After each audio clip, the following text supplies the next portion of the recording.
Welcome back to the podcast where passion and purpose collide. We are here today with a very special guest and our token man, Dave Keil, who has so graciously agreed to represent the male race, species, gender, whatever it is. Dave is president and chief operating officer at Franworth, a growth equity firm that partners with and accelerates the growth of emerging brands.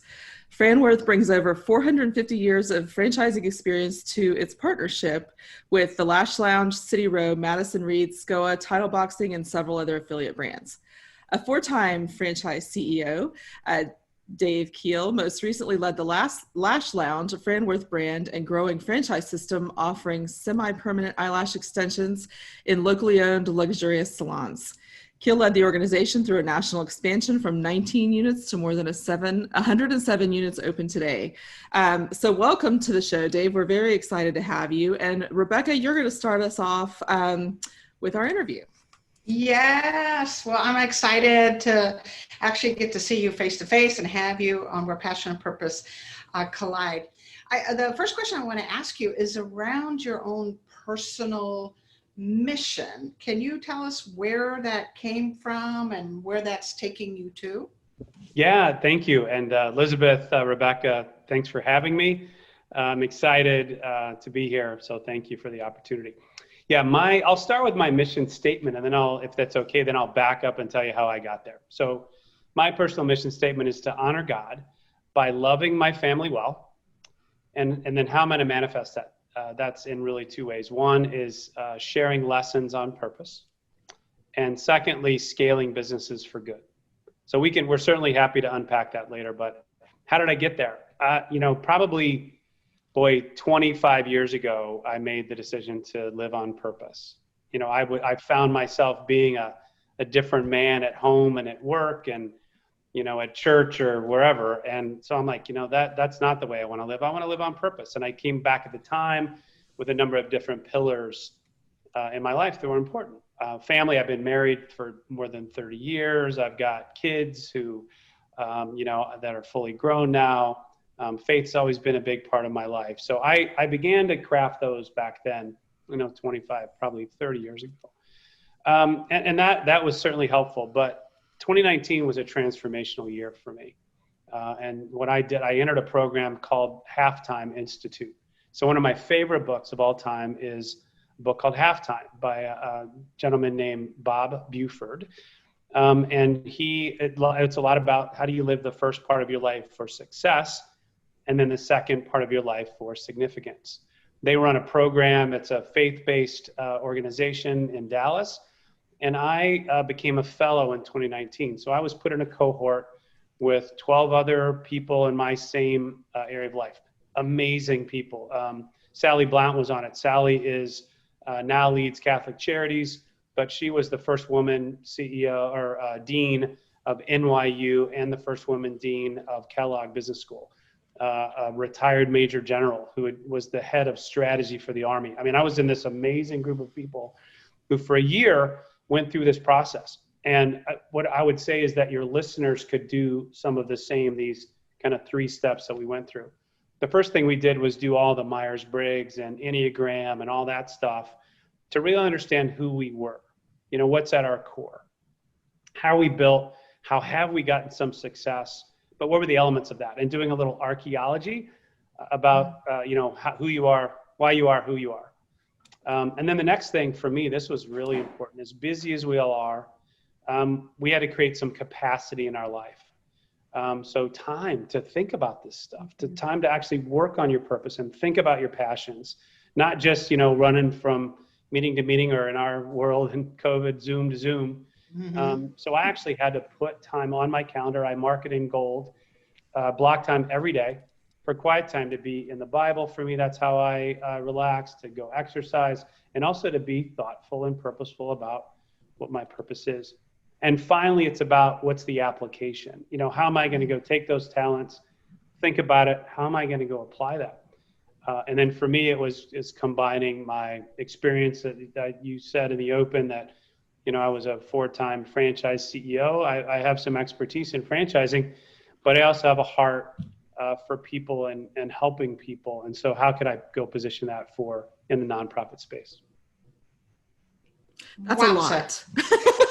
No, That was a mouthful. Sorry. I Long like open. how it's so specific in terms of your thought process to dig into who am I, what is my purpose, why am I on this planet, how do I express that in some way, and then also to bring your experience in that. So here's my gifting, here's my personality, and here's my experience combined into how do I live out my purpose. Yeah. I was, when I went through that, I honestly thought that maybe the way, when I entered that program, and it took about a year, so it took a while, a lot of exploration. I thought maybe what I was going to do is quit what I was doing, leading a for-profit organization, and start something, go be go lead a nonprofit or something like that. And some people go do that. Many people go do that. But I think what I learned was more about how I'm wired, that I love what I do. What we do at Franworth is so cool. We put, mostly women entrepreneurs in business. I think every one of our founders, most of our leaders are women. Okay. And so we have this really cool model that we can certainly explore later. But I mean, that was such a big piece of what I was trying to do, is just, on that type of scaling.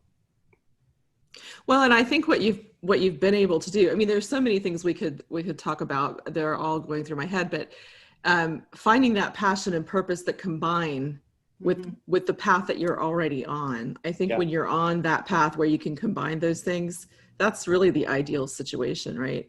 And I think that the time that we are in our lives, my children, I've got one left at home and a younger one who's with her mother more of the time than not. You start to think about these things. What kind of impact have you made? What kind of legacy have you made? What are you leaving for your children? And those things manifest in different ways. So tell us some of the things that have come from this foundation that you've spent the last year developing. Oh yeah, for sure. And I like what you said, Elizabeth.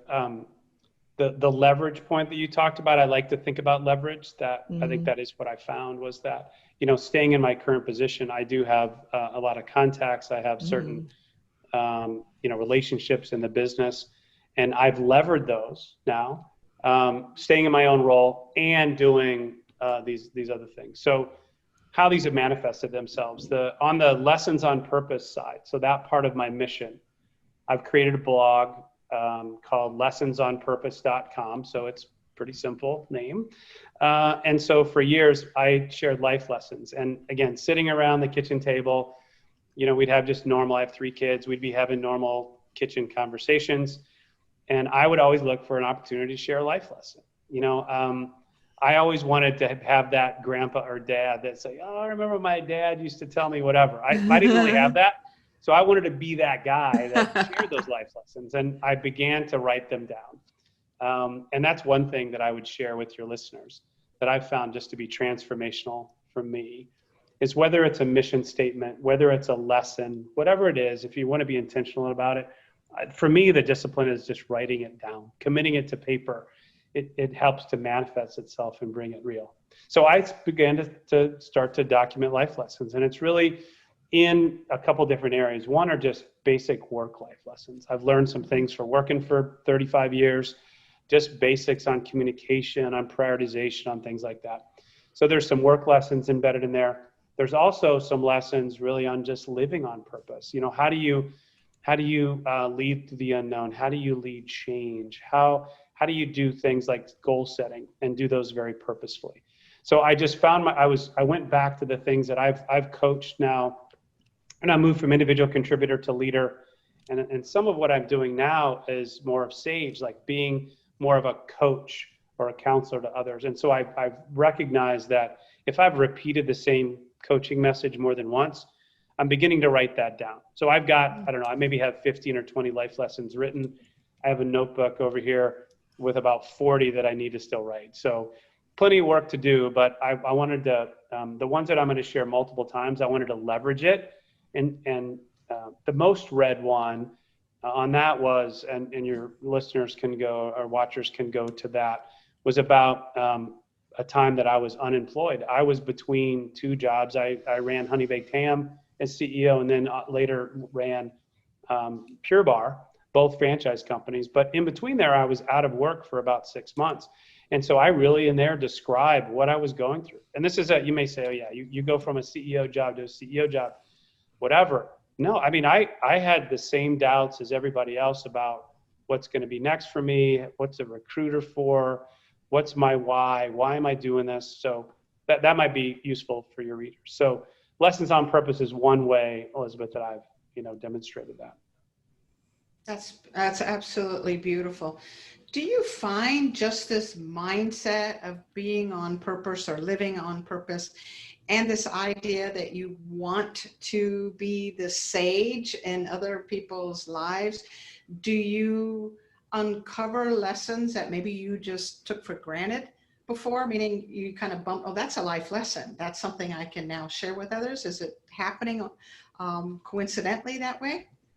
I think it's happening very naturally that way. I think many of us, as we grow, look, I have a healthy ego, and I'm competitive. That's a strength and a potential weakness, and find myself, through my career comparing myself with others, and so that's very much. I'm a very traditional, have a leader personality, and like to lead, and so that's one thing that I found myself doing. But as I've matured, I've come to realize that often, if I'm going to have some type of a legacy, and as I look to people that have impacted my life, it's people that I've shared things with.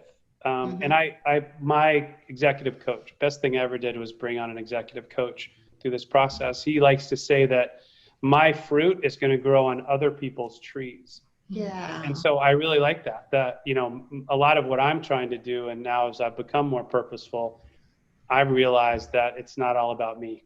I think early in my teens and 20s and 30s, it was about me, and my own goals. And yeah, I have kids and a wife that are dear to me, and my faith's important to me. Those things were important, but if I'm honest, it was really mostly about me. And now I think into my 40s and my mid 50s now, I'm realizing that it's not about me. I need to begin to plant seeds and share life lessons to make sure that, my fruit grows on other people's trees. And I think it's a very typical path of maturation as you go through life. I mean, there are certain times where you've got to I have 3 kids in their 20s, and that's a very egocentric age, but they've got to be, because they've got to figure it out. And I think the more you learn, and I love the fact that you feel like that's part of your purpose, is to share and to teach and to help others grow their fruit. Because I think when you're willing, people are willing to listen. When I got divorced when I was 34 and got through it in, pretty healthy way. And I was like the go-to girl. Everybody who was getting divorced started calling me, but it was because I was willing to share the hard and the ugly and say, this happened to me, but here's how you can get through it. And here's how you can look at it and grow from it. And if we don't have people personally and in business who are willing to have that vulnerability, like the most read one you've got is the one about when you were between jobs. And like you said, people could look at you and say, well, I'm sure you were fine, but it's no less scary. And it's probably even a little more scary at that level, because the responsibility is great, and the expectation is great. So I think that vulnerability, I think that's kind of what you're getting at, is the willingness to show that to other people so that they can bear their own fruit from your seed. No question. And I 100% agree. I do think that's vulnerability. I certainly saw that in leaders. I think I admire that in leaders. I think most people do. And I did find, again, that ego works against it in my own life. And I do think the more vulnerable you can be with your teams about your own misgivings, your thoughts, what you've struggled with. And that is part of what I try to do is again, share, hey, I went through a difficult time in a relationship, in a business situation.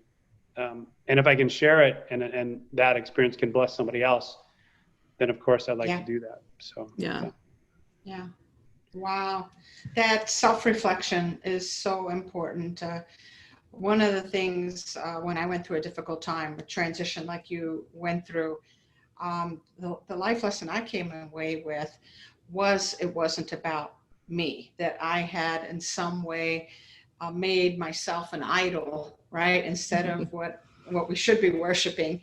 And I had to put that ego aside and say, okay, I need help, or I need a process, I need direction, I need something. But that idea that we do have to put the ego aside so our true power can come out, our true gifting can come out, is just a wonderful way to look at that. So some of what you are doing, Dave, goes where you've combined this gifting and this purpose and leveraged your connections and your experience in franchising. You're now going into an even bigger mission, or at least it appears to be a bigger mission, with this Franchise for Good, this philanthropic initiative that you have that's helping nonprofit organizations. Can you share with us a little bit about all of that and where that's going? And yeah, absolutely. So this idea came from, again, leveraging my experience, my core, what I've got, and some impact that I have, and then that desire to go help others. And so the idea came out, and I began to study how franchising was used in nonprofits. And we all know, as part of franchising, that franchisees give back. We all give back. Franchisors and franchisees are very philanthropic. We give back in our communities. We run events. We're very active on our communities. We're small business people. And so that clearly was evident. But what wasn't evident was there's 1.2 million nonprofits. And what I've found was that they face the same things that for-profit companies face. They have a founder who has a great idea, who tends to build locally, and then they hit an obstacle, they plateau. And then they've got to decide, either they're going to continue to fundraise and maintain, or can they, like many franchise systems that, again, I had the help of growing, it was the same problems. They needed to be able to scale, was going to help them survive and thrive and spread their mission to more people. So how would you do that? It's the same exact playbook that you would use, that I've been using for a long time, since the late 1900s when I started franchising with Haagen-Dazs. It's the same toolkit. It's how do you get really tight about what your mission is, mission values, value prop, reasons to believe. How do you make sure your core offering is tight and replicable? What are some of the tools to use, like playbooks and how-to guides and process maps to use? How do you have functional support around you? What's the sustainable model that you can get franchisees or,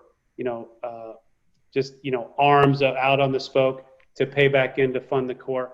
All of these lessons that we've done for years and years in franchising can be applied to nonprofits. So that's what I did. I created Franchise for Good. It's a 501c3, so it's a nonprofit company itself.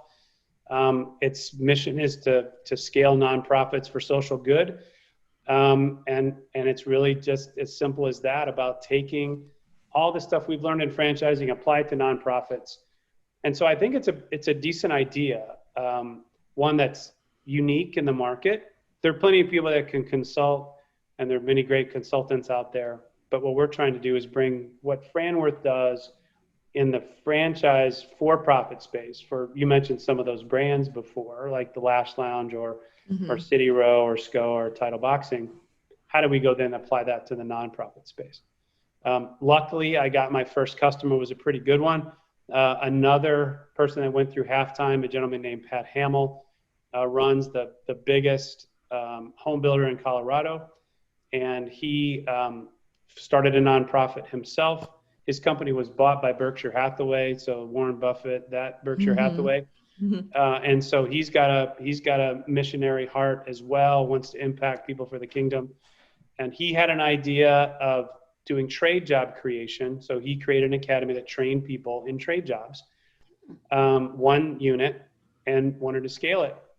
I have a idea to scale things. And so we shared the same executive coach. He put us together. And now, sure enough, we're creating a company called Build Strong Academy. Our mission now is to go train 1 million people in trade jobs. There's 700,000 open trade jobs in the US. And, we've got over 8% unemployment nationally. So there's a miss. There's open jobs, yet a dearth of trade training. So things like plumbing, electrical, carpentry. So that's what we're going to get after. We're using franchise systems. We're creating a franchise out of what he built in Colorado, calling it Build Strong Academy.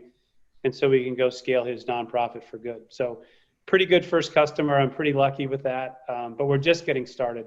And so franchise for good will grow, in all for larger nonprofits like that, or even smaller when someone has a mission that they want to go grow and expand. I think we can go help them apply the tools for that. So, well, it's such an impactful first customer too, because so many high schools don't teach those trades anymore. They used to have a lot more opportunity for that. And then the trade schools are just they've gone a little bit by the wayside too, I think. So, teaching people to be able to work and earn a good living, those jobs earn good livings.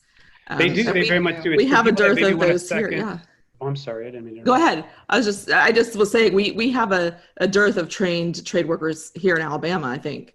So go ahead. What were you saying? Yeah, no, and Alabama is actually they're doing some pretty good work on trade job creation in that state. Mm-hmm.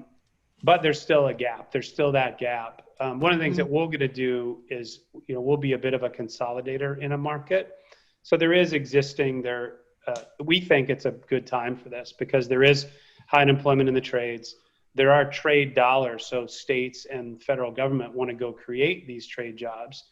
And building still continues. One thing that the COVID did is people are moving out into the suburbs buying homes. So there is a lot of home building happening. So we're seeing, that's a nice perfect storm for what we're trying to do. And we will be a bit of a consolidator in a market. That's our plan. We're aligning HBI, Home Builders Institute, who's the national certification body. We've got them on board. We've got some high net worth donors on board. We're going after certain, corporate dollars. So if you think about the Home Depots of the world, they've got a foundation and a mission that want to do the same thing. So we'll be a bit of a consolidator. You're right, Elizabeth, that, when I was in high school, you could get trade training. You can't today. Many community colleges do it. But we'll come into a market, actually build a real academy, become a bit of a magnet. If high school students want to come in, great. If people can't afford it, we'll provide it for free for them. If people can pay some, great. We'll rally the local home builders associations. So we can rally everybody locally and be that center that all the trade job activity can happen locally. So this is absolutely brilliant. It'll fill such a big need that's out there. Years ago, you wanted to be a doctor, lawyer, Indian chief, and there's this big gap in the blue collar area. I think actually, Dave, you should get Mike Rowe on Dirty Jobs to be your spokesperson. That's a great idea. I'm serious. That's a great idea. We really should. I don't know if Mike's listening, but we should send him this. At least to have him sponsor you, right? Yeah, because he's on a similar mission, right? He's on a similar mission to awaken folks in America to these vital jobs that are well-paying and needed across the board, and yet we're not encouraging our sons and our daughters to become plumbers and electricians and sheetrock hangers or whatever it is. And these are wonderful businesses and careers to go into. Instead, we're telling them to be doctors and lawyers and engineers. Those are good too. But there's this huge gap. I think you should. I'm serious. You should talk to. No. I like the idea. I love the ideas. Literally, we're just getting started. I mean, this is the beginning of this. I just started the company at the beginning of this year. Just got our first customer beginning of this year. So we're just getting going. So you guys are right. I think there's a lot of runway here because again, franchising has done some things exceptionally well, and the exact same playbook we're just going to apply in the nonprofit space. So couldn't be more excited about it.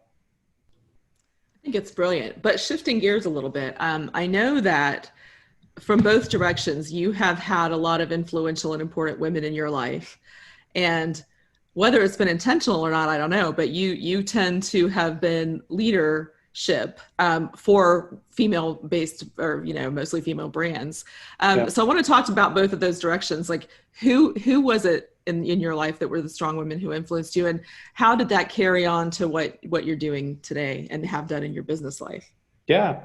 So clearly my wife, Jenny's the biggest influence on my life. We've known each other for 35 plus years. And when I said I had a big ego, she was the first one that told me I had a big ego, right? So reminded me of that.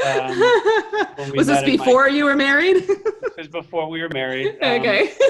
Oh, girl. Yeah, so I think Jenny and other women in my life, friends, have, speak truth about, again, it's not all about me. There's more important, things about how do I go use my skills, not just about me, but others. So clearly Jenny, and other strong women in my life have, helped influence who I am. My wife she's a PhD. Her doctoral dissertation was on women in the workplace and the pay gap differential. And so she studied this quite deeply. And so I've learned along with her for a long time that, women make 71 cents on the dollar as men. And why is that? In many ways, and even when you factor everything out, time away from work, all that stuff, that pay gap exists. One of her hypotheses was it's a risk preference that women sometimes select themselves into less risky jobs, not, commission-based or, fee-based things. And maybe that's part of it. I think one thing I've certainly found for women is that, again, there's no talent differential between man and woman, none. I do think that part of that is my experience. Women will not ask as much as men for the next job, the next dollar, the next promotion. When returning to work, women typically would say, well, maybe I'm not really qualified. I would need to start at a lower level. Most men, in my experience, would say, no, I want the job right now. I'll figure it out. Right. So I think some of that can be trained, and we need to recognize that. And I think a lot of the mentees that I've had in my life have been women. And a lot of coaching that I do is about saying, be really clear about what it is that you want. Define, write down, be super clear about what it is that you want. And I do think there's a self-confidence thing. I think, again, this is big, broad generalization, but I've had a lot of men and a lot of women work for me. So in my experience, women probably have a more accurate view of their own strengths and weaknesses. And sometimes that would hurt you because you wouldn't necessarily be as aspirational and say, hey, how might I step into this thing? Which I think has then manifested itself into what I've really enjoyed doing, which is most of the brands that I've led in my career were either women led or women founded. The Lash Lounge is a great example. That's a Franworth brand founded by Anna Phillips, run by Meg Roberts, who just got voted one of the most 100 influential women. I saw that, yeah. But that's a great example. Helene Knapp, founder and CEO of CityRow. Andrea Scott, founder and CEO of SCOA. Amy Errett, founder and CEO of Madison Reed. These are all brands of ours that we've partnered with. And it's just incredible to see these strong women just lead these, amazing brands. And so I'm honored to be able to be a coach, and bring other resources that Franworth has around these women to ensure that they're going to be successful, that they focus on the brand and the core of what they do, and allow us at Franworth to provide some of the back office, if it's finance or legal or supply chain or other kind of important to grow, but not at the core of the brand or the offer. So you brought up some. I'm sorry, Elizabeth. You go ahead. I'll save mine. Okay. You can tell this is an exciting topic for us, right? Yeah, we like this one. Yeah, me too. Yeah. So it's interesting. You talked about come alongside these women, support these women, build a team, and the things put in place to support these leaders, the Meg Roberts and others that you had mentioned. Do you find women open to receiving that kind of support and that kind of mentorship? And is it different than what you might notice with the man, or is it just, not a gender thing at all? Yeah, well, I don't know. Well, I would say that again, large, generalization, but look, I do think that most women seek input better than men, in my experience. I think we're more willing to kick around an idea. And so I do think people are open to, hey, happy to lean on your experience. And it's not because I'm a guy, it's because I have experience and I've done it. I've been there and done that. And I think, a lot of the people that I've coached are like, yeah, Dave, I want you to help me. You've been there. You're just more experienced. You got more gray hair. Tell me what's around that corner and help. And let's think about it. Let's think it through together. So I think that, that collaboration, but I don't know that it's that we just did a strengths finders thing across Franworth. We just put everybody through a 3 session strength finder. So we all identified our strengths. And to be honest, I didn't look at it with a male female bent, but we were, as a team, we did look at the total, and we were and where we were tipped, and we were very much tipped to kind of execution people, go get it done people, and which is probably good, what you want from your franchisor. But yeah, no, I don't know if there's a big difference between men and women there, but what I will tell you is, most of the women that I have either been the mentor of, or a partner with, or certainly open to input and want to share my experience set. And yeah, probably more so than men in a similar position. Yeah. Well, I'm in the psychographic business. We use the Strength Finder logic as one of our pieces of sciences in the Oracle tools. So I completely agree with you. And I think there is a greater willingness by women to receive feedback and critique and mentoring and advice. So it is a gift that I think women have, and therefore I think it's also why they do so well in franchising, because of this willingness to learn from others and to embrace somebody else's experience. Elizabeth, I won't interrupt you. I promise. You can now ask your question. Well, we were both jumping in, and actually yours was similar to mine, so I'm shifting it a little bit. So here's what I want to know. While women are growing, especially in franchise and business in general, but up above a third now, yep. The leadership positions are not to that rate. So when you bump up against other men in leadership roles, have you encountered men who are less receptive to women in leadership, or have you ever spoken out in support of some degree of misogyny or putting down, or, how do you deal with that in the space? Because as women, we've all experienced it. Okay. I don't think I've ever been in a situation where a man spoke up and said, "Hey, that's not okay." Yeah. Don't speak to her that way. I have a couple of examples. I was at a company called Ecolab, and big Fortune 200, $15-16 billion company. And we were very much, when I was there, it was very much a middle-aged white leadership company. If you looked across the top 100 leaders, was very white. We all wore blazers and, looked very similar. Mm-hmm. And we recognized that as a leadership team. And we set very concrete goals about our ability to change it. Knowing that, again, I think about it from a market perspective. If you look at the Franworth brands, we're mostly in boutique fitness and boutique beauty.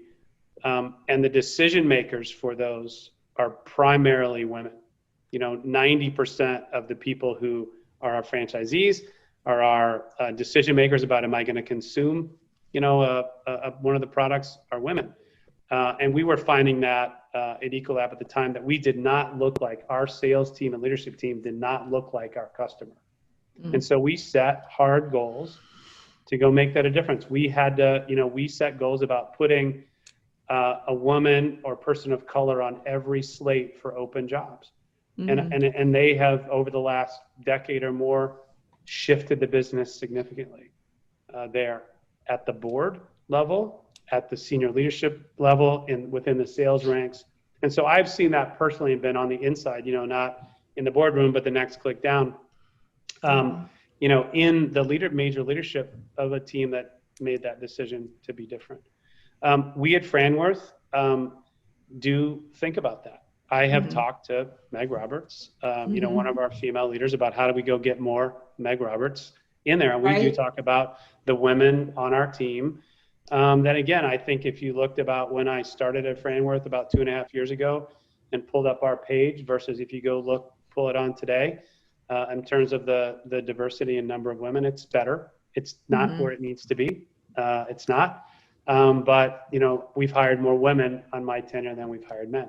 So I think, you have to, I think with an eye to what we've talked about, particularly in our business, if the preponderance of the people deciding to buy a franchise or are going to be your franchisees are women, then guess what? Your leadership team needs to look like who your customer is in this case. Well, agreed. And you have to be intentional about it. I mean, I think what you're doing, incremental change is the way you make change. Sweeping change almost never happens and never works.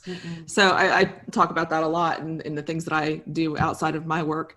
And I think that awareness and having, women cannot be elevated without the help of men, both in mentorship and intention. So I'm excited for you to be in this position as a supportive male role model for all these women coming up.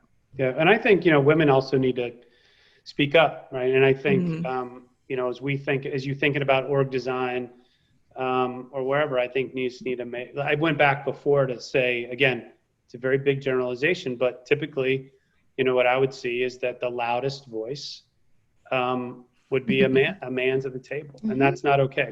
That's my own issue. My wife says, hey, just because you say it loud and first doesn't make it right. Doesn't make it right.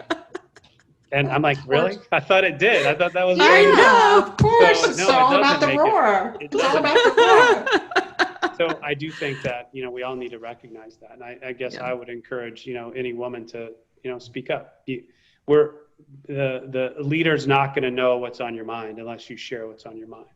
And I respect that so much to have time and for people to share, hey, here's what's on my mind. Here's how I see it. Whether that's in a group setting or in personally, I think that's right. But the onus, the action item is on whomever sees it. And you can't just be quiet and assume because, we're busy. We're not always waking up every day and thinking about you. Maybe we should be, but we're not. Now, about you, anybody, right? I mean, of course, you are generally, and you want people to be supportive. But if someone's got a point of view, they need to speak it, or they need to write it. Well, and you have to be willing to ask for what you want. I think that's one thing I'm trying to teach my daughters, is to be willing. One's about to start negotiating her first real professional job on a high level. And we talk a lot about what to expect and how to speak for yourself and not to go in there not knowing your stuff and what you want and what you're worth. So I think those conversations are important. I just had this happen to me earlier this week as I had a conversation last week with someone, and she made her point on our call. And then she followed up with an email and said, I didn't think I articulated myself clearly enough when we spoke. So I'm going to write it down. And then we talked about it again. I think that's fantastic, right? That maybe she didn't speak loud enough or clearly enough, or just didn't feel like, played it again in her head. But what I love about it is she took her time, wrote it down, articulated it well, and we had another really good conversation about it this week. So I think that action is don't just regret or play in your head again about, that didn't go well. Do it again. Go at it again. That's a great lesson. Take another shot at it. Right. Well, Dave, we're hitting the time limit here. Right. But this has been so enjoyable, and thank you so much for your insight. Let everybody know in the various portals that you have for Franworth and for Franchise for Good, what is the best way to reach you to get more information about all this? Franworth.com, franworth.com is one. So the other one is franchiseforgood.org. Franchise for Good. If we have nonprofit listeners out there that want to talk to us, there's a way to reach us there. And then my personal blog is lessonsonpurpose.com. So those are the three. Thank you, Dave, for your time today. We really appreciate it. Hopefully we can have you back another time. That would be my pleasure. Absolutely my pleasure. This is fun. Thank you. All right. Thanks, Dave. Bye now.